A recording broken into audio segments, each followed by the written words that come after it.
Subscribe ചെയ്യാത്തൊരു subscribe ചെയ്യുക. Subscribe ബട്ടന്റെ തൊട്ടടുത്തിന്റെ ഒരു ബെല്ലൈക്കൺ ഉണ്ട്, അതുകൂടെ ക്ലിക്ക് ചെയ്താൽ നിങ്ങൾക്ക് റെഗുലർ അപ്ഡേറ്റ്സ് കിട്ടുന്നതായിരിക്കും. ക്ലാസ് കാണാൻ നിങ്ങൾ പ്ലേലിസ്റ്റ് ആണ് ചെക്ക് ചെയ്യേണ്ടത്. പ്ലേലിസ്റ്റ് ചെക്ക് ചെയ്താൽ നിങ്ങൾക്ക് കാണാം ക്ലാസ് വൈസും ലെസൺ വൈസും കൊടുത്തിട്ടുണ്ട്. അതിൽ ക്ലിക്ക് ചെയ്ത് കഴിഞ്ഞാൽ നിങ്ങൾക്ക് ആ ഒരു ലെസന്റെ അല്ലെങ്കിൽ ക്ലാസിന്റെ പാർട്ടായിട്ട് കാണാം. Welcome to my channel. അപ്പൊ ഇന്ന് നമ്മൾ നമ്മുടെ സെക്കൻഡ് ലെസൺ സ്റ്റാർട്ട് ചെയ്യാണ്, ദാറ്റ് ഈസ് അറ്റോമിക് സ്ട്രക്ചർ. അപ്പം ഇന്ന് വിചാരിക്കുന്നുണ്ടാവും എന്താണ് ഞാൻ ഇരുന്നിട്ടൊക്കെ ക്ലാസ് എടുക്കുന്നത്, കാരണം ഇൻട്രൊഡക്ഷൻ പാർട്ട് നമുക്ക് കുറെ കാര്യങ്ങളാണ് പറയാനുള്ളത്. അപ്പൊ അത് ഞാൻ എഴുതി കാണിക്കാനൊന്നുമില്ല, ഞാൻ പോയിന്റ്സ് ഒക്കെ സ്ലൈഡ്സ് ആയിട്ട് കാണിക്കുന്നതായിരിക്കും. അപ്പം ഇമ്പോർട്ടന്റ് ആയിട്ടുള്ള ഒരു ലെസൺ ആണ്, കുറച്ച് വലിയ ലെസൺ ആണ്. നിങ്ങളുടെ ഈ ഒരു +1 ചാപ്റ്റർ ടെക്സ്റ്റ് ബുക്സിലെ കുറച്ച് ലെസണിൽ കമ്പയർ ചെയ്യുമ്പോൾ ബിഗ് ലെസൺ, ബട്ട് ഒക്കെ തിയറീസ് ആണ് പറയാനുള്ളത്. നന്നായി മനസ്സിലാക്കിയാൽ മതി കേട്ടോ. നമുക്ക് തുടങ്ങാൻ പറയാനുള്ളത് പിന്നെ കുറച്ച് ഇൻട്രൊഡക്ഷൻ കാര്യങ്ങളൊക്കെ കേട്ടോ. അപ്പം നമ്മൾ പഠിച്ചു ഫസ്റ്റ് ലെസണിൽ കുറെ ലോസും കാര്യങ്ങളൊക്കെ പഠിച്ചു. അപ്പൊ ഈ ലെസണിൽ മെയിൻ ആയിട്ട് നമ്മൾ പറയാൻ പോണത് സബാറ്റോമിക് പാർട്ടിക്കിളിനെ കുറിച്ചിട്ടാണ്. അതായത് ആറ്റത്തിന്റെ ഉള്ളിൽ ആറ്റം ഡിവൈസിബിൾ ആണ്, അതിൽ വീണ്ടും ചെറിയ ചെറിയ പാർട്ടിക്കിൾസ് ഉണ്ട്, അങ്ങനത്തെ കാര്യങ്ങളൊക്കെ പറയുന്നത്. അപ്പൊ അതിനെ ആര് ഡിസ്കവർ ചെയ്ത്, എങ്ങനെ ഡിസ്കവർ ചെയ്തു, അങ്ങനത്തെ കുറെ കാര്യങ്ങൾ. അപ്പൊ അതിന്റെ ഇൻട്രൊഡക്ഷൻ പാർട്ട് നമുക്കറിയാം. ആറ്റം എന്ന് പറഞ്ഞു കഴിഞ്ഞാൽ പണ്ട് അതായത് BC, അതായത് കുറെ വർഷങ്ങൾക്ക് 400 BC സമയത്തൊക്കെ ഗ്രേറ്റ് ഇന്ത്യൻ ഫിലോസഫേഴ്സ് ലൈക്ക് മഹർഷി കന്നാദ് എന്ന് പറഞ്ഞ ഒരു ഗ്രേറ്റ് ഇന്ത്യൻ ഫിലോസഫർ ഒക്കെ ഉണ്ടായിരുന്നു. അദ്ദേഹമൊക്കെ എത്രയോ മുന്നേ തന്നെ കണ്ടുപിടിച്ചിട്ടുണ്ടായിരുന്നു, അറിഞ്ഞിട്ടുണ്ടായിരുന്നു. അതായത് ഒരു മാറ്ററിന്റെ ഏറ്റവും സ്മോളസ്റ്റ് പാർട്ടിക്കിൾ എന്ന് പറയുന്നത് ആറ്റം ആണെന്ന്. അപ്പം അദ്ദേഹം അതിനെ പരമാണു, അവര് സാൻസ്ക്രിറ്റിലാണല്ലോ, അപ്പൊ അതിൽ പരമാണു അങ്ങനെയൊക്കെയാ പറഞ്ഞത്. പദാർത്ഥങ്ങൾ, അതായത് മാറ്റർ എന്നുള്ളത് അവർ പദാർത്ഥം എന്നും, പദാർത്ഥത്തിൽ ഏറ്റവും സ്മോളസ്റ്റ് പാർട്ടിക്കിൾ പരമാണു എന്ന് പറഞ്ഞതാണ്, പരമാണുവാണ്. പിന്നെ അതിനെ ഡിവൈഡ് ചെയ്യാൻ പറ്റില്ല എന്നൊക്കെ മഹർഷി കനാദിനെ പോലത്തെ ആൾക്കാർ പറഞ്ഞു.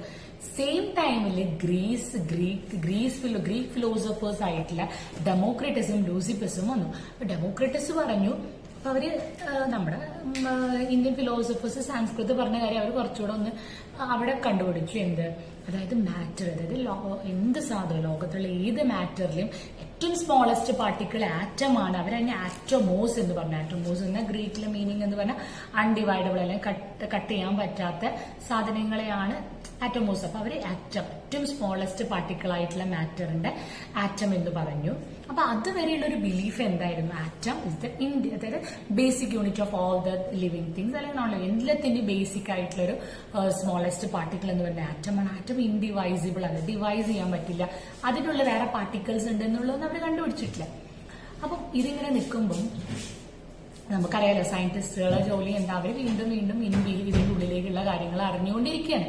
അപ്പൊ ആ അറിയുന്ന സമയത്ത് അപ്പൊ വന്നൊരു കാര്യമാണ് സ്റ്റാറ്റിക് ഇലക്ട്രിസിറ്റി ഒക്കെ. സ്റ്റാറ്റിക് ഇലക്ട്രിസിറ്റി എന്ന് പറഞ്ഞു കഴിഞ്ഞാൽ എന്താണ്, അതായത് നമ്മളൊക്കെ ക്ലാസ്സിലൊക്കെ ചെയ്തിട്ടുണ്ടാവും. ഒരു സ്കെയിൽ എടുക്കും, എന്നിട്ട് തലയിൽ നന്നായി റബ്ബ് ചെയ്യും, എന്നിട്ട് ചെറിയ ചെറിയ bit of papers we will just drop it off, എന്നിട്ട് അതിന്റെ മുകളിൽ സ്കെയിൽ കാണിക്കുമ്പോൾ ഇറ്റ് സ്റ്റാർട്ടഡ് ടു അട്രാക്ട്. ആ ചെറിയ ചെറിയ പാർട്ടിക്കിൾസ്, അതായത് ചെറിയ ചെറിയ പേപ്പർ നമ്മുടെ സ്കെയിലിലേക്ക് അട്രാക്ട് ചെയ്യുന്നുണ്ട്. അതെന്തുകൊണ്ടാണ്? അതെന്തോ ഒരു ചാർജ് ഉണ്ട് ഈ പേപ്പറും ഈ ഒരു സ്കെയിലും തമ്മിൽ. ദ സെയിം ലൈക്ക് നമ്മൾ ഇതേപോലെ ഒരു മാജിക് എന്നൊക്കെ പറഞ്ഞ് കാണിക്കും. ഒരു ബലൂൺ എടുക്കും, ഇൻഫ്ലേറ്റ് ചെയ്ത ബലൂണ് നമ്മൾ തലയിൽ റബ്ബ് ചെയ്തിട്ട് നമ്മൾ ചുമരിന്റെ മുകളിൽ ഫിക്സ് ചെയ്യും. ഇങ്ങനെ വെക്കുമ്പോൾ അതങ്ങനെ നിൽക്കും. അപ്പൊ നമ്മൾ പറയുന്നത് magic. It's not a magic. അത് എന്താ വെച്ചാൽ അവിടെ ഒരു പോസിറ്റീവ് ഒരു നെഗറ്റീവ് ചാർജ് ഡെവലപ്പ് ചെയ്യുന്ന അവിടെ ഒരു അട്രാക്ഷൻ. ഇത് നിങ്ങൾ ഫിസിക്സ് പഠിക്കും, സ്റ്റാറ്റിക് ഇലക്ട്രിസിറ്റി. അപ്പൊ ഇങ്ങനെയുള്ള കുറെ കാര്യങ്ങൾ വന്നപ്പോ സയന്റിസ്റ്റുകളുടെ കൺഫ്യൂഷൻ വന്നു. എന്ത്, അതിന്റെ ഉള്ളിൽ ആറ്റത്തിന്റെ ഉള്ളിൽ വേറെ ആരെങ്കിലും ഒക്കെ ഉണ്ടാവും. അപ്പൊ അതിന്റെ ഡെപ്തിലുള്ള പഠിത്തമൊക്കെ ആയിരുന്നു. അപ്പൊ ഈ ആദ്യമായിട്ട് കുറെ ലോസ് ഓഫ് കെമിക്കൽ കോമ്പിനേഷൻ ഒക്കെ കൊണ്ടുവന്ന് നമ്മുടെ ലവോയ്സർ ആയിരുന്നു. നമ്മൾ പഠിച്ചു ലോസ് ഓഫ് കെമിക്കൽ കോമ്പിനേഷൻ ഒക്കെ ലവോയ്സറിനെ പോലത്തെ ആൾക്കാർ കൊണ്ടുവന്നു. അപ്പൊ ലവോയ്സർ ആ ലോ കൊണ്ടുവന്നെങ്കിലും അദ്ദേഹത്തിന് അതിനെപ്പറ്റി, ലവോയ്സർ മാത്രമല്ല, നമുക്കറിയാം ജോസഫ് പ്രോസ്റ്റ്, അങ്ങനെ കുറെ ആൾക്കാർ കൊണ്ടുവന്നെങ്കിലും they were not able to give a theoretical explanation. അതിനുള്ള ഒരു കറക്റ്റ് തിയറട്ടിക്കൽ എക്സ്പ്ലനേഷൻ അവർക്ക് തരാൻ പറ്റും. They gave a theoretical, but അതിനൊരു എക്സ്പെരിമെന്റലി പ്രൂവ് ചെയ്തിട്ടുള്ള എക്സ്പ്ലനേഷൻ അവർക്ക് തരാൻ പറ്റിയില്ല. അത് തന്നിരിക്കുന്നത് നമ്മുടെ ഡാൽട്ടൺ ആയിരുന്നു. ജോൺ ഡാൽട്ടൺ ആണ് ആദ്യമായിട്ട് ആറ്റത്തിനെ കുറിച്ചിട്ടൊരു തിയറി കൊണ്ടുവന്നത്, ജോൺ ഡാൽട്ടൺസ് അറ്റോമിക് തിയറി. അപ്പൊ അദ്ദേഹം അതിൽ കുറെ പോയിന്റ്സ് പറഞ്ഞു, ഓർമ്മയുണ്ടാവുമെന്ന് വിചാരിക്കുന്നു. ഓർമ്മയില്ലാത്തവർക്ക് ഇത് അറ്റോമിക് തിയറിന്റെ പോയിന്റ്സ്. അപ്പൊ ഈ ഒരു പോയിന്റ്സിൽ നമ്മൾ എന്തൊക്കെ കണ്ടു, അതായത് ആറ്റം അല്ല ബേസിക് കോൺസെപ്റ്റില്, അതായത് ആറ്റമാണ് ബേസിക് യൂണിറ്റ്, അത് വേറെ ഇൻഡിവൈസിബിൾ ചെയ്യാൻ പറ്റില്ല, അങ്ങനെ കുറെ കാര്യങ്ങളൊക്കെ ജോൺ ഡാൽട്ടൺ പറഞ്ഞു. പക്ഷെ ഈ സ്റ്റാറ്റിക് ഇലക്ട്രിസിറ്റിന്റെ കോൺസെപ്റ്റ് ഒക്കെ വന്നപ്പോൾ ഡാൽട്ടന്റെ തിയറിക്ക് പോരായ്മ ഉണ്ടെന്ന് എല്ലാവർക്കും മനസ്സിലാവാൻ തുടങ്ങി.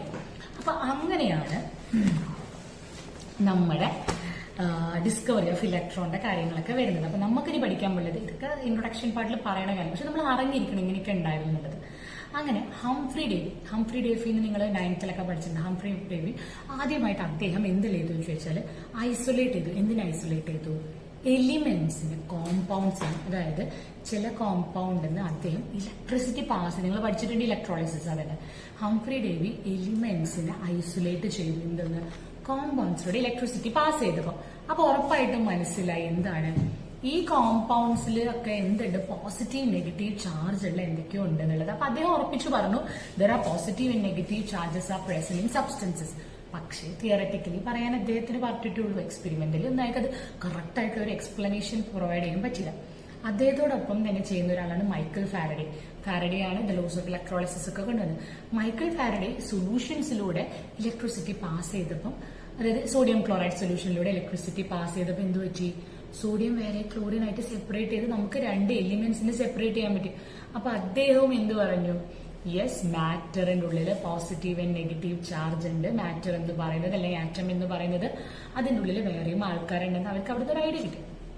അങ്ങനെ 1850 ഫാരഡേക്ക് ഒരു ഐഡിയ തോന്നി. ഒരു ഗ്ലാസ് ഡിസ്ചാർജ് ട്യൂബ് കൺസ്ട്രക്ട് ചെയ്തിട്ട്, അതായത് ഒരു ട്യൂബ് അദ്ദേഹം കൺസ്ട്രക്ട് ചെയ്തിട്ട്, ഗ്ലാസ് വെച്ചിട്ട് ഒരു ട്യൂബ് കൺസ്ട്രക്ട് ചെയ്തിട്ട് അതിലൂടെ ഇലക്ട്രിസിറ്റി പാസ് ചെയ്തു. ഇലക്ട്രിസിറ്റി പാസ് ചെയ്ത സമയത്ത് ഇറ്റ് വാസ് ഫൗണ്ട് ദാറ്റ് എന്താണ് അതിൽ എന്തൊക്കെയോ സംഭവങ്ങൾ നടക്കുന്നുണ്ട്. അപ്പൊ ആ ഗ്ലാസ് ട്യൂബിനെ അവർ ഡിസ്ചാർജ് ട്യൂബ് അല്ലെങ്കിൽ കാത്തോഡ് റേ ഡിസ്ചാർജ് ട്യൂബ് എന്ന് പറഞ്ഞു. അപ്പൊ നമുക്ക് പഠിക്കാനുള്ള കാര്യം ഇതാണ്, കാത്തോഡ് റേ ഡിസ്ചാർജ് ട്യൂബ്. അപ്പൊ എന്താണ് ഡിസ്ചാർജ് ട്യൂബ്, എന്താണ് കാത്തോഡ് റേ എന്നൊക്കെ കറക്റ്റ് ആയിട്ട് ഇനിയാണ് നിങ്ങൾ നല്ലോണം ശ്രദ്ധിക്കേണ്ടത് കേട്ടോ. അപ്പൊ എന്താണ് കാത്തോഡ് റേ അല്ലെങ്കിൽ ഡിസ്ചാർജ് ട്യൂബ്? അപ്പൊ നിങ്ങൾക്ക് ഇവിടെ ഒരു പിക്ചർ കാണാം, ഒരു ഡിസ്ചാർജ് ട്യൂബ് ഉണ്ട് കേട്ടോ. അപ്പൊ എന്താണ്? It is made up of glass containers. അതിൽ എന്തുണ്ട്? അതൊരു ഗ്ലാസ് കണ്ടെയ്നർ കൊണ്ട് ഉണ്ടാക്കിയതാണ്. അതിന്റെ രണ്ട് എൻഡിൽ നിങ്ങൾക്ക് എന്ത് കാണാം? രണ്ട് മെറ്റൽ പീസസ്. അതാണ് ഇലക്ട്രോഡ്സ്, അതായത് ഇലക്ട്രിസിറ്റിയെ പാസ് ചെയ്യുന്ന, അതായത് കണ്ടക്ട് ചെയ്യാൻ വേണ്ടിയിട്ട് യൂസ് ചെയ്യുന്ന രണ്ട് ഇലക്ട്രോഡ്സ് ഉണ്ട്. ഇനി the pressure of the different gases. ഇനി ഇതിന്റെ ഉള്ളിൽ ഗ്യാസുകൾ നിറച്ചിട്ടുണ്ടാവും. ഇതിന്റെ തൊട്ടടുത്ത് മുകളിൽ നിങ്ങൾക്ക് കാണുന്ന ഒരു വാക്യൂം പമ്പ്. ഈ വാക്യൂം പമ്പ് എന്തിനറിയോ? ഈ ഗ്ലാസിന്റെ ഉള്ളിലുള്ള ഗ്യാസിന്റെ പ്രഷർ അഡ്ജസ്റ്റ് ചെയ്യാൻ വേണ്ടിയിട്ടാണ് വാക്യൂം പമ്പ്. എന്നിട്ട് എന്താ, ഹൈ വോൾട്ടേജ് നമുക്ക് അപ്ലൈ ചെയ്യാൻ വേണ്ടിയിട്ടാണ് നമ്മൾ ഈ രണ്ട് ഇലക്ട്രോഡ്സിനെയും പോസിറ്റീവ് എൻഡ് ഓഫ് ദി ബാറ്ററിയും നെഗറ്റീവ് എൻഡ് ഓഫ് ദി ബാറ്ററിയും കണക്ട് ചെയ്യുന്നു. നല്ലോണം ശ്രദ്ധിച്ചോളൂ. The negative end of the battery or the electrode which is connected to the negative end of the battery is called as the cathode and the electrode which is connected to the positive end of the battery is known as the anode. അങ്ങനെ ആ കാത്തോഡും ആനോഡും വന്നു. അങ്ങനെ ഇദ്ദേഹം എന്ത് ചെയ്തു? ഇതിൻ്റെ ഉള്ളിലൂടെ electricity pass ചെയ്യാൻ തുടങ്ങി. അപ്പം അവിടെ എന്ത് കണ്ടുപിടിച്ചു എന്ന് പറഞ്ഞു കഴിഞ്ഞാൽ ഒരു ray of particles was moving from cathode to anode. കാത്തോഡിൽ നിന്ന് ആനോഡിലേക്ക് ഒരു റേ ഓഫ് പാർട്ടിക്കിൾസ് പോകുന്നത് അദ്ദേഹം കണ്ടു. ഇദ്ദേഹം ഇതൊക്കെ ചെയ്തെങ്കിലും unfortunately the method of producing the appropriate vacuum, അദ്ദേഹത്തിന് ആ വാക്യൂം ട്യൂബിൻ്റെ കറക്റ്റ് ആയിട്ടുള്ള വാക്യൂം ചെയ്യാനോ ആ എക്സ്പെരിമെന്റ് കറക്റ്റായ രീതിയിൽ കൊണ്ടു നടക്കാനോ ഫാരഡേക്ക് പറ്റിയില്ല. Though he found that a ray of particle was passing from cathode to anode. അപ്പം അദ്ദേഹം അത് അവിടെ കണ്ടുപിടിച്ചു. പിന്നെ അദ്ദേഹത്തിന് ശേഷം Henry Geissler, Eugen Goldstein, William Crookes, അങ്ങനെ കുറെ സയന്റിസ്റ്റുകൾ ഇതിന്റെ പിന്നാലെയായിരുന്നു. They develop new types of discharge tubes, അവർ മോഡിഫൈ ചെയ്തു. അങ്ങനെ കുറെ ആൾക്കാർ ഇതിന്റെ പിന്നാലെയുണ്ട് കേട്ടോ. അങ്ങനെ ഇവർക്കൊക്കെ മനസ്സിലായി എന്താണ് stream of particles is passing from cathode to anode എന്നുള്ളത് മനസ്സിലായി. അങ്ങനെ ഈ കോൺസെപ്റ്റ് ഒക്കെ കേട്ടപ്പോൾ ഇൻട്രസ്റ്റ് ആയിട്ടുള്ള ഒരാളാണ് നമ്മുടെ ജെ തോംസൺ. എന്തായി ഈ എക്സ്പെരിമെന്റ്സ് ഒക്കെ കേട്ടപ്പോൾ അദ്ദേഹത്തിനും ഇൻട്രസ്റ്റ് ആയി. Then he modified the discharge tube. അങ്ങനെ അദ്ദേഹം എന്ത് ചെയ്തു? അദ്ദേഹം ഡിസ്ചാർജ് ട്യൂബ് മോഡിഫൈ ചെയ്യുക. എങ്ങനെ മോഡിഫൈ ചെയ്തു, അപ്പൊ എങ്ങനെയാന്നുള്ളത് അതാണ് ഇനിയാണ് നമുക്ക് അങ്ങ് പഠിക്കണം. എന്താണെന്ന് വെച്ചാൽ ഇലക്ട്രോണിന്റെ ഡിസ്കവറി നമ്മൾ പറയാൻ പോവാണ്. എങ്ങനെയാണ് ഇലക്ട്രോൺസ് എങ്ങനെയാണ് ഡിസ്കവർ ചെയ്തത്, ആരാണ് ഡിസ്കവർ ചെയ്തത്? ശരിക്കും discovery of electron goes to the name of J Thomson. പക്ഷെ അദ്ദേഹം മാത്രമല്ലായിരുന്നു, അദ്ദേഹത്തിന് കുറെ ആൾക്കാരെ ഐഡിയ കിട്ടി. എന്നിട്ട് അദ്ദേഹം ആ എക്സ്പെരിമെന്റ് ഒന്ന് മോഡിഫൈ ചെയ്ത് ഫൈനലി നെയിം അയാളെ പേരിൽ കിട്ടി, ജെ തോംസന്റെ പേരിൽ. അപ്പൊ എന്തൊക്കെയാണ് ആ ഡിസ്ചാർജ് ട്യൂബിന്റെ എക്സ്പെരിമെന്റ്? നന്നായി നോക്കിക്കോളൂ, പിക്ചർ കാണും. അങ്ങനെ J J Thomson carried out a series of experiment in a better designed cathode ray tube. So he was doing many, അതായത് അദ്ദേഹം എന്ത് ചെയ്തു, ആ കാത്തോഡ് റേ ഡിസ്ചാർജ് ട്യൂബ്. അപ്പൊ എന്താണ് കാത്തോഡ് റേ ഡിസ്ചാർജ് ട്യൂബ്? ഒരു ഗ്ലാസ് റോഡ്, അതിന്റെ രണ്ട് സൈഡിൽ ഇലക്ട്രോഡ്സ്, അത് കണക്ട് ചെയ്തിരിക്കുന്നത് ഹൈ വോൾട്ടേജ് ഇലക്ട്രിസിറ്റിക്കാണ്. അതിൽ നെഗറ്റീവ് എൻഡിന്, അതായത് ബാറ്ററിയുടെ നെഗറ്റീവ് എന്നോട് കണക്ട് ചെയ്തതിന് നമ്മൾ കാത്തോഡ് എന്നും, ബാറ്ററിയുടെ പോസിറ്റീവ് എന്നോട് കണക്ട് ചെയ്ത് നമ്മൾ ആനോഡ് എന്നും പറഞ്ഞു. വാക്യൂം പമ്പ് ഉണ്ട്. ഇനി ജെ തോംസൺ എന്തൊക്കെ ചെയ്തതെന്ന് വെച്ചാൽ അദ്ദേഹം ഈ ഇപ്പം അവര് പറഞ്ഞു, അതായത് കാത്തോഡിൽ നിന്ന് ആനോഡിലേക്ക് ഒരു റേസ് പോകുന്നുണ്ട് എന്നുള്ളത്. അപ്പം അദ്ദേഹം എന്ത് ചെയ്തു, ഈ കാത്തോഡിന്റെ റേസ് പോണ പ്ലേസിൽ ഒരു ഇലക്ട്രിക് പ്ലേറ്റ് വെച്ചു. അതായത് പോസിറ്റീവും നെഗറ്റീവിലും കണക്ട് ചെയ്ത വേറൊരു ഇലക്ട്രിക് പ്ലേറ്റ് വെച്ചു. അപ്പൊ അദ്ദേഹത്തിന് മനസ്സിലായി, എന്ത് കണ്ടു, ആ വരുന്ന പാർട്ടിക്കിൾസ് ഒക്കെ പോസിറ്റീവ് ടെർമിനലിന്റെ അടുത്തേക്ക്, അതായത് നമ്മൾ രണ്ട് മെറ്റൽ പ്ലേറ്റ് വെച്ചല്ലോ, അത് കണക്ട് ചെയ്തിട്ടുണ്ട് എന്തോട്, നമ്മൾ ബാറ്ററി വെച്ച് കണക്ട് ചെയ്തിട്ടുണ്ട്. അതായത് ഒരാൾ പോസിറ്റീവ് ചാർജ്, ഒരാൾ നെഗറ്റീവ് ചാർജ്. അപ്പൊ ഈ പാർട്ടിക്കിൾസ് ഡിഫ്ലക്ട് ചെയ്യാം എങ്ങട്, ആ പോസിറ്റീവ് പ്ലേറ്റിന്റെ അടുത്തേക്ക്. അപ്പൊ അദ്ദേഹത്തിന് മനസ്സിലായി ഈ ഇതിൽ വരുന്ന പാർട്ടിക്കിൾസ് ഒക്കെ നെഗറ്റീവ്ലി ചാർജ്ഡ് ആണ്. പിന്നെ അദ്ദേഹം ഇതേപോലെ മാഗ്നറ്റിക് ഫീൽഡും അപ്ലൈ ചെയ്ത് ഈ പാർട്ടിക്കിൾസ് വരുന്ന വഴിയിൽ, അപ്പോഴും അത് ഡിഫ്ലക്ഷൻ കണ്ടു. അപ്പൊ ഇതൊക്കെ കൂടെ വെച്ചിട്ടാണ് കാത്തോഡ് റേ ട്യൂബില്, കാത്തോഡ് റേ എക്സ്പെരിമെന്റിൽ നമുക്ക് കുറച്ചുകൂടെ കാര്യങ്ങൾ പറയേണ്ടത്. അപ്പൊ നിങ്ങൾ വിചാരിക്കും കാത്തോഡിൽ നിന്ന് ആനോഡിലേക്ക് പോകുന്ന പാർട്ടിക്കിൾസ് നമുക്ക് കാണാൻ പറ്റും? ഇല്ല. ഇവരെന്താ ചെയ്തതെന്ന് വിചാരിച്ചു കഴിഞ്ഞാല്, ഈ കാത്തോഡിൽ നിന്ന് റേസ് വരുന്നുണ്ടെന്ന് മനസ്സിലായ സ്ഥിതിക്ക് അവർ ആനോഡ് ഉണ്ടല്ലോ, അത് കുറച്ച് പെർഫറേറ്റഡ് തന്നെ കുറച്ച് ഓട്ടയുള്ള ആനോഡ് വെച്ചു. അതിന്റെ ബാക്കിൽ സിങ്ക് സൾഫൈഡ് സ്ക്രീൻ വെച്ചു. സിങ്ക് സൾഫൈഡ് സ്ക്രീൻ അല്ലെങ്കിൽ ഫ്ലൂറസെന്റ് സ്ക്രീൻ. എന്തിനാണ് വെച്ചാൽ ഫ്ലൂറസെന്റ് സ്ക്രീനിന്റെ പ്രത്യേകത എന്താ വെച്ചാൽ അതിന്റെ മുകളിൽ എന്തെങ്കിലും പാർട്ടിക്കിൾസ് വന്നു കഴിഞ്ഞാൽ അതിൽ സ്പോട്സ് കാണാൻ പറ്റും, ആ അടയാളങ്ങൾ കാണാൻ പറ്റും. അപ്പം അങ്ങനെ വെച്ച് കഴിഞ്ഞപ്പം ദി ഫൗണ്ട് ദാറ്റ് ഒരു ഇലക്ട്രിക് ഫീൽഡും മാഗ്നറ്റിക് ഫീൽഡ് പ്ലേറ്റ് ഒന്നും വെക്കാതെ വെറും നമ്മൾ കറണ്ട് പാസ് ചെയ്യുമ്പോൾ many of the particles are moving from cathode to anode. അപ്പൊ അതൊക്കെ സ്ട്രെയിറ്റ് ലൈനിൽ എവിടെ കാണിച്ചു, സിങ്ക് സൾഫൈഡ് അല്ലെങ്കിൽ ഫ്ലൂറസെന്റ് സ്ക്രീനിൽ. ഇനി ഈ ജെ തോംസൺ ഇലക്ട്രിക് ഫീൽഡ് വെച്ച സമയത്ത് ഡിഫ്ലക്ഷൻ കണ്ടു, എങ്ങട്, പോസിറ്റീവ് പ്ലേറ്റിന്റെ അടുത്തേക്ക്. അപ്പൊ ആ സ്പോട്ട് ഫ്ലൂറസെന്റ് സ്ക്രീനിൽ കണ്ടു. മാഗ്നറ്റിക് ഫീൽഡ് വെച്ചപ്പോഴും ഇദ്ദേഹത്തിന് എന്ത് മനസ്സിലായി, ഒരു നെഗറ്റീവ് ചാർജ് ഉള്ള പാർട്ടിക്കിൾ ഒരു മാഗ്നറ്റിക് ഫീൽഡ് വെച്ചാൽ എന്ത് സ്വഭാവം കാണിക്കോ, ആ സ്വഭാവം അവിടെ കാണിച്ചു എന്നുള്ളത്.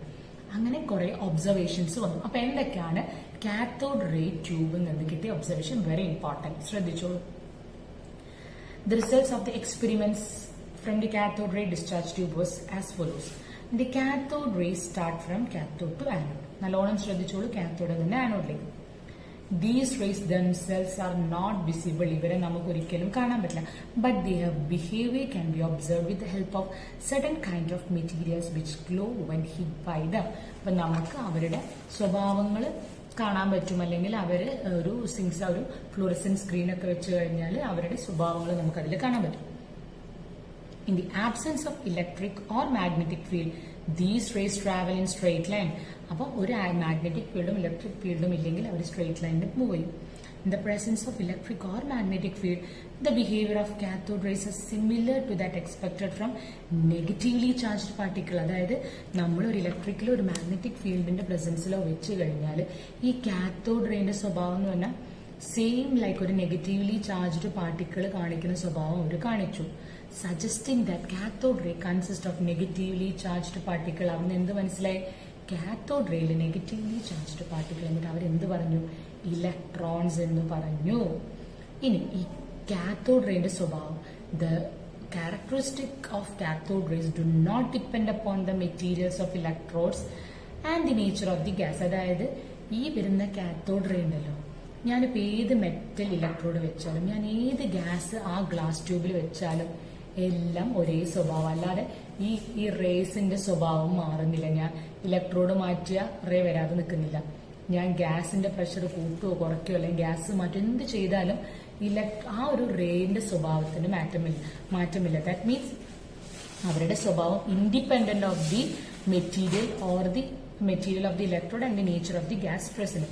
Thus we can conclude that electrons are the basic constituent of all the atom. അപ്പൊ അതിന് എന്ത് മനസ്സിലായി, എല്ലാ ആറ്റത്തിന്റെ ബേസിക് കോൺസ്റ്റിറ്റ്യൂവന്റ് എന്ന് പറയുന്നത് എന്താണ്, ഇലക്ട്രോൺ ആണെന്ന് മനസ്സിലായി. അപ്പം അവിടെ നിന്ന് ജെ തോംസൺ ഈ കാര്യങ്ങളൊക്കെ പറഞ്ഞ് അദ്ദേഹത്തിന്റെ പേരിൽ എന്ത് കിട്ടി? Electrons was discovered by J Thomson. Very important ആണ് കാത്തോഡ് റേ ഡിസ്ചാർജ് ട്യൂബും അതിൽ നിന്ന് കിട്ടുന്ന ഒബ്സർവേഷൻസും. Is it clear? മനസ്സിലായെന്ന് വിചാരിക്കണം. പിന്നെ നമ്മൾ അടുത്തത് വന്നു കഴിഞ്ഞാൽ ഇപ്പൊ നമ്മൾ നെഗറ്റീവ് ചാർജ് ഉണ്ടെന്നേ പറഞ്ഞിട്ടുള്ളൂ. ഒരു മാസ് എന്താ, ഇലക്ട്രോണിന്റെ അതിനൊരു വാല്യൂ ഉണ്ടോ എന്ന് കണ്ടുപിടിച്ചില്ല. അങ്ങനെയാണ് ജെ തോംസൺ ഇലക്ട്രോണിന്റെ ചാർജ് ടു മാസ് റേഷ്യോ കണ്ടുപിടിച്ചു. ചാർജും മാസും അല്ല, ചാർജിന്റെയും മാസ്. അങ്ങനെ എന്താണ് J Thomson charge to mass ratio of ഇലക്ട്രോണിന്റെ ചാർജും മാസും തമ്മിലുള്ള റേഷ്യോ അദ്ദേഹം കണ്ടുപിടിക്കണം. അപ്പം സെയിം എക്സ്പെരിമെന്റ് തന്നെ അദ്ദേഹം ക്യാരി ഔട്ട് ചെയ്തത്. നിങ്ങൾ ഡിസ്ചാർജ് ട്യൂബ് വെച്ച് electric plate, you can see the picture here. എന്താണ്, അതായത് ഡിസ്ചാർജ് ട്യൂബിൽ കാത്തോഡ് ഉണ്ട്, ആനോഡ് ഉണ്ട്. ഈ വരുന്ന റേനെ അദ്ദേഹം ഒരു ഇലക്ട്രിക് പ്ലേറ്റിന്റെയും മാഗ്നറ്റിക് ഫീൽഡിന്റെയും കൂടെ കടത്തിവിട്ടി. അപ്പം അദ്ദേഹത്തിന്റെ ഒബ്സർവേഷൻസ് അദ്ദേഹം പറയാണ്. എന്നിട്ടാണ് അദ്ദേഹം പറയുന്നത് ഈ ഒരു കാര്യങ്ങൾ കൊണ്ട് ചാർജ് ടു മാസ് റേഷ്യോ ഇങ്ങനെയാവാം എന്നൊക്കെയുള്ളത് അദ്ദേഹം പറയണം. അപ്പൊ എന്തൊക്കെയാണ് അദ്ദേഹത്തിന്റെ ഒബ്സർവേഷൻസ് വന്നു കഴിഞ്ഞാൽ ശ്രദ്ധിച്ചോളൂ. ആ ഒരു കാത്തോഡ് ഉണ്ട്, ആനോഡ് ഉണ്ട്. ആ വരുന്ന കാത്തോഡ് ടു ആനോഡ് റേയില് അതിന്റെ പാത്തിൽ നമ്മൾ ഇലക്ട്രിക് ഫീൽഡും മാഗ്നറ്റിക് ഫീൽഡും വെച്ചു. അപ്പൊ ജെ തോംസൺ അദ്ദേഹം ആർഗ്യൂ ചെയ്തു the amount of deviation of the particle from the path. അതായത് ഒരു പാർട്ടിക്കിൾ അതിന്റെ പാത്തിൽ നിന്ന് ഡീവിയേറ്റ് ചെയ്യുമ്പോൾ, അതായത് in presence of electric magnetic field depends upon many factors. അദ്ദേഹം പറഞ്ഞു ഒരു ചാർജ്ഡ് പാർട്ടിക്കിൾ നമ്മൾ ഒരു ഇലക്ട്രിക് ഫീൽഡിലോ മാഗ്നറ്റിക് ഫീൽഡിലോ വെക്കുമ്പോൾ അത് ഡീവിയേറ്റ് ചെയ്യും. അത് ഡീവിയേറ്റ് ചെയ്യുമ്പോൾ അത് ഡിപ്പെൻഡ് ചെയ്യുന്ന കുറെ കാര്യങ്ങളുണ്ട്. ആദ്യം അത് പറഞ്ഞു അദ്ദേഹം. The magnitude of the negative charge of the particle. ഇപ്പൊ നമ്മൾ കൺസിഡർ ചെയ്യുന്ന charged particle negative charged particle ആണെങ്കിൽ, നമ്മളിപ്പോ ഇലക്ട്രോണിനെല്ലാം ആദ്യം പറയുന്നത് അദ്ദേഹം ആദ്യം കുറെ പോയിന്റ്സ് പറഞ്ഞുതരാം. Greater the magnitude of the charge on the particle, greater is the interaction with electric or magnetic. അതായത് ഇപ്പൊ നമ്മളൊരു നെഗറ്റീവ്ലി ചാർജ്ഡ് പാർട്ടിക്കിൾ കൺസിഡർ ചെയ്യുമ്പോൾ അതിന്റെ magnitude of the negative charge കൂടുതലാണെങ്കിൽ അത് ഇലക്ട്രിക് ഓർ മാഗ്നറ്റിക് ഫീൽഡ് ഭയങ്കര വലിയ ഡിഫ്ലക്ഷൻ കാണിക്കും. ഒന്ന് അദ്ദേഹം പറഞ്ഞു. Then the mass of the particle. ഇപ്പൊ നമ്മൾ കൺസിഡർ ചെയ്യുന്ന പാർട്ടിക്കിളിന്റെ മാസ് ലൈറ്റർ ആണെങ്കിൽ ഗ്രേറ്റർ ദ ഡിഫ്ലക്ഷൻ, പെട്ടെന്ന് നന്നായി ഡിഫ്ലക്ട് ചെയ്യും. ഈ strength of the electric and magnetic field, അതായത് നമ്മൾ കൊടുക്കുന്ന electric field magnetic field strength. The reflection of electron from its original part increases with increase in voltage across the electron. നമ്മൾ apply ചെയ്യുന്ന voltage കൂട്ടുന്നതിനനുസരിച്ചിട്ട് deflection കൂടും. Or the strength of the magnetic ഫീൽഡിന്റെ strength കൂട്ടുന്നതിനനുസരിച്ച് deflection കൂടും. ഇതൊക്കെ ഇദ്ദേഹം charged പാർട്ടിക്കിളുടെ കേസിൽ പറഞ്ഞു. ഇനി അദ്ദേഹം ഇലക്ട്രോണിന്റെ കേസിൽ അദ്ദേഹം ചാർജ് ടു മാസ് റേഷ്യോ കണ്ടുപിടിക്കുമ്പോൾ അദ്ദേഹം കണ്ടുപിടിച്ച കാര്യങ്ങൾ ഇതാണ്. When only electric field is applied, electric field മാത്രം അപ്ലൈ സമയത്ത് നിങ്ങൾക്ക് കാണാം പിക്ചറിൽ ഇലക്ട്രോൺസിന്റെ റേ ഡിഫ്ലക്ട് ചെയ്തിട്ട് പോയിന്റ് എ പോയിന്റ് വന്നിട്ട് സ്ട്രൈക്ക് ചെയ്തു. എന്തുകൊണ്ടാ? നെഗറ്റീവ്ലി ചാർജ് ആണ്. അപ്പൊ അത് പോസിറ്റീവ് പ്ലേറ്റിന്റെ അടുത്തേക്കാണ് അട്രാക്ട് ചെയ്ത്. Similarly when only magnetic field മാത്രം അപ്ലൈ ചെയ്ത സമയത്ത് ഇലക്ട്രോൺസ് എവിടെ പോയി സ്ട്രൈക്ക് ചെയ്തു? പോയിന്റ് സിയിൽ. അങ്ങനെ അദ്ദേഹം ഇലക്ട്രിക് ഫീൽഡും മാഗ്നറ്റിക് ഫീൽഡും ബാലൻസ് ചെയ്ത സമയത്ത് അത് നേരെ പോയി ഹിറ്റ് ചെയ്തത് പോയിന്റ് ബി എന്ന് പറഞ്ഞ പോയിന്റിലാണ്. അങ്ങനെ by carrying out accurate measurement of the amount of deflection observed by the electrons on electric field strength or magnetic field strength. അതായത് അദ്ദേഹം ഇതിനെയൊക്കെ ബാലൻസ് ചെയ്തു, നല്ല കൃത്യമായിട്ടുള്ള observation. He found that E/me എന്ന് പറഞ്ഞ mass of the electron, it is found to be 1.758820 into 10 raised to 11 Coulomb kilogram inverse. Coulomb, it is a charge. Coulomb എന്നാണ് പറയാ. Where me is the mass of the electron and E is the magnitude of the charge on electron in Coulomb. Since electrons are negatively charged, the charge on the electron is negative. അപ്പൊ എന്താണ് E/m? Very important value. E/m of electron is found to be 1.758820 into 10 raised to 11 Coulomb kilogram inverse. അപ്പൊ അവിടെ നിന്ന് എന്ത് കിട്ടി? നമുക്ക് charge to mass ratio കിട്ടി. J Thomson charge to mass ratio കണ്ടുപിടിച്ചു. അപ്പം ഇതിന് ചാർജ് നമുക്കറിയാം, നെഗറ്റീവ് ചാർജ് എത്ര മാഗ്നിറ്റ്യൂഡ് ഓഫ് നെഗറ്റീവ് ചാർജ്, അല്ലെങ്കിൽ ഇതിന്റെ മാസ്, ഇതൊന്നും കണ്ടുപിടിച്ചിട്ടില്ലായിരുന്നു. റേഷ്യോ മാത്രമേ കിട്ടിയിട്ടുള്ളൂ. അങ്ങനെ മില്ലിക്കൻ എന്ന് പറഞ്ഞിട്ടൊരു ഒരു scientist. He determine the charge of the electron. അദ്ദേഹം ഒരു ഓയിൽ ഡ്രോപ്പ് എക്സ്പെരിമെന്റ് ഉണ്ട്, നമുക്ക് ആ എക്സ്പെരിമെന്റ് പഠിക്കേണ്ട. ആ എക്സ്പെരിമെന്റ് വഴി ഇദ്ദേഹം കണ്ടുപിടിച്ചു the charge of the electron is found to be 1.6022 into 10⁻⁻19 coulomb. Very important. 1.6 നമ്മളെപ്പോഴും കാൽക്കുലേഷനിൽ 1.6 into 10⁻⁻19 ആണ് എടുക്കുക. 1.6022 into 10⁻⁻19 coulomb ആണ് ചാർജ് ഓഫ് ദി ഇലക്ട്രോൺ കണ്ടുപിടിച്ചു. അപ്പൊ നമുക്ക് ചാർജ് ടു മാസ് റേഷ്യോ ഉണ്ട്, E/m ചാർജും കിട്ടും. അപ്പൊ നമുക്ക് മാസ് കണ്ടുപിടിച്ചൂടെ, നമ്മൾ അതിൽ സബ്സ്റ്റിറ്റ്യൂട്ട് ചെയ്തപ്പോൾ the mass of the electron was found to be 9.1094 into 10⁻31 kilogram മാസാണ്. നമ്മളത് എപ്പോഴും അപ്രോക്സിമേറ്റ് ആയിട്ട് 9.1 into 10⁻31 ആണ് എടുക്കുക. അങ്ങനെ ചാർജ് ഓൺ ദി ഇലക്ട്രോൺ കിട്ടി, മാസ് ഓഫ് ദി ഇലക്ട്രോൺ കിട്ടി, E/m കിട്ടി. അങ്ങനെ ഈ 3 വാല്യൂ വളരെ ഇമ്പോർട്ടന്റ് ആട്ടോ. അപ്പൊ അങ്ങനെ ഇലക്ട്രോണൊക്കെ കണ്ടുപിടിച്ചു. പിന്നെയാണ് എന്ത് വരുന്നത്, ഇലക്ട്രോണിനെ കണ്ടുപിടിച്ചപ്പോ ഇനി സംശയം, ഇനി ഇതിൽ വേറെ വല്ലതും ഉണ്ടോ. അങ്ങനെ ഈ ഗോൾഡ് സ്റ്റീൻ എന്ത് ചെയ്തു, ഗോൾഡ് സ്റ്റീൻ എന്ന് പറഞ്ഞിട്ട് വേറൊരു great scientist, he modified this discharge tube. അദ്ദേഹം ഈ ഡിസ്ചാർജ് ട്യൂബ് ഒന്നുകൂടെ മോഡിഫൈ ചെയ്തു. എന്നിട്ട് ഇൻസ്റ്റഡ് ഓഫ് നേരത്തെ നമ്മള് ആനോഡിന്റെ അവിടെ എന്ത് ചെയ്ത് പെർഫോറേറ്റഡ് ആനോഡ്, ഇദ്ദേഹം എന്ത് ചെയ്തു കാത്തോഡിന്റെ അവിടെ പെർഫോറേറ്റഡ് കാത്തോഡ് വെച്ചിട്ട് ഇതേ experiment carried out. He found that a ray was moving from anode to cathode. ആനോഡിൽ നിന്ന് കാത്തോഡിലേക്ക് റേ പോകുന്നുണ്ടെന്ന് അദ്ദേഹം കണ്ടുപിടിച്ചു. അതിന് അദ്ദേഹം കെനാൽ റേ എന്ന് പറഞ്ഞു. എന്താണ് കെനാൽ റേസ് എന്ന് പറഞ്ഞു. അങ്ങനെയാണ് അവിടെ നിന്ന് എന്ത് മനസ്സിലായത്, ദ ആറ്റം അല്ലെങ്കിൽ ആറ്റത്തിന്റെ ഉള്ളിൽ വേറെ ഒരാൾക്കാരുടെ നെഗറ്റീവ് ആയിട്ടുള്ള ഇലക്ട്രോൺസ് മാത്രമല്ല പോസിറ്റീവ് ആയിട്ടുള്ള വേറെ ആരോ ഉണ്ടെന്നുള്ളത്. അപ്പൊ അതെങ്ങനെയാ നോക്കാം. So, electrical discharge carried out in modified cathode group led to the discovery of particles carrying positive charge. അപ്പം the characteristics of these positively charge. അപ്പം ഇദ്ദേഹത്തിന്റെ എക്സ്പെരിമെന്റ് വഴി പോസിറ്റീവ് ചാർജ് ഉള്ള പാർട്ടിക്കിൾസിന്റെ ക്യാരക്ടറിസ്റ്റിക്സ് എന്തൊക്കെയാ, നമ്മൾ കാത്തോഡ് റേയിൽ എന്ത് പറഞ്ഞു, it does not depend upon the nature of the gas present. But ഇവിടെ എന്താ, unlike cathode ray, the positively charged particle depend upon the nature of the gas present in the cathode ray tube. അതായത് cathode റേയിലുള്ള ഗ്യാസിന്റെ സ്വഭാവത്തിനനുസരിച്ചിട്ടാണ് cathode ray, അതായത് positive ചാർജിന്റെ സ്വഭാവം എന്ന് പറഞ്ഞു. These are simply the positively charge gaseous ions. The charge to mass ratio of the particle is found to depend upon the gas from which these originate. ഏത് ഗ്യാസിൽ നിന്നാണോ originate ചെയ്യുന്നത്, എന്ത് കണ്ടുപിടിച്ചു, അതിന്റെ ചാർജ് ടു മാസ് റേഷ്യോ, ഇതിന്റെ പാർട്ടിക്കിളിന്റെ charge to mass ratio depend ചെയ്യുന്നത് ഏത് ഗ്യാസിൽ നിന്നാണോ ഒറിജിനേറ്റ് ചെയ്യുന്നത് അതിൽ നിന്നാണ്. പിന്നെ some of the positively charge particle carry a multiple of fundamental unit of electrical charge. അതായത് ചില positively charged particle carry multiple of the fundamental unit of electrical charge. ഒന്നല്ല, multiple of electrical charges. The behavior of these particles in the magnetic and electric field is opposite to that observed in electron. ഇവരുടെ സ്വഭാവം electric ഫീൽഡും magnetic field വെച്ചപ്പോൾ just ഓപ്പോസിറ്റാ. Electrons negative ആകുമ്പോൾ അവരെന്ത് ചെയ്തു, positive പ്ലേറ്റിന്റെ അടുത്ത് അട്രാക്ട് ചെയ്തെങ്കിൽ ഇവര് നേരെ ഓപ്പോസിറ്റ് ആയിട്ട്. അങ്ങനെ എന്ത് മനസ്സിലായി, എന്താണ് ഇതിന്റെ ഉള്ളില് പോസിറ്റീവ്ലി ചാർജ്ഡ് പാർട്ടിക്കിൾസ് ഉണ്ട്, അതിനെന്ത് പറഞ്ഞു, പ്രോട്ടോൺ എന്ന് പറഞ്ഞു.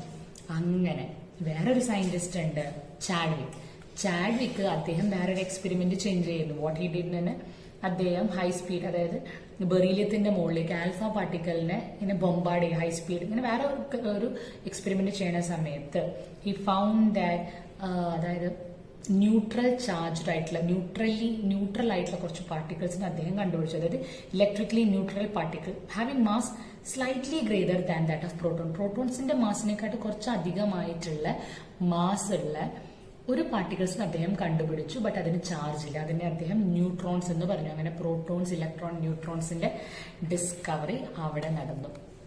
അപ്പം പ്രോട്ടോൺസിനെ നമ്മളെ ജെ തോംസൺ ആണ്, പ്രോട്ടോൺസിനല്ല ഇലക്ട്രോൺസിനെ. പ്രോട്ടോൺസിന് ഗോൾഡ് സ്റ്റീൻ വന്നു.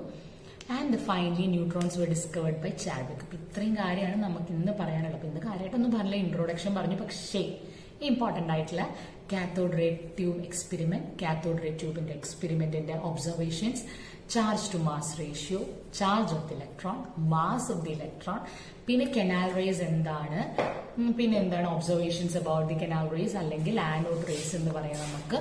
പിന്നെ ഫൈനലി എന്ത്, ചാഡ്വിക് ഡിസ്കവർഡ് ന്യൂട്രൺ. ഇത്രയും കാര്യങ്ങൾ നന്നായിട്ട് വായിക്കാൻ, മനസ്സിലാവാത്ത കാര്യം കമന്റ്സിലിട്ടോളൂ, ഡൗട്ടുകളും കമന്റ്സിലിട്ടോളൂ. എന്നിട്ട് വേണം നമുക്ക് അടുത്തത് മോഡൽ, ആറ്റത്തിന്റെ മോഡൽ. വളരെ സിമ്പിൾ ആയിട്ടും അത് പറയാനുള്ളത് കേട്ടോ. അപ്പൊ എല്ലാവരും നന്നായി പഠിക്കാം, മനസ്സിലാത്ത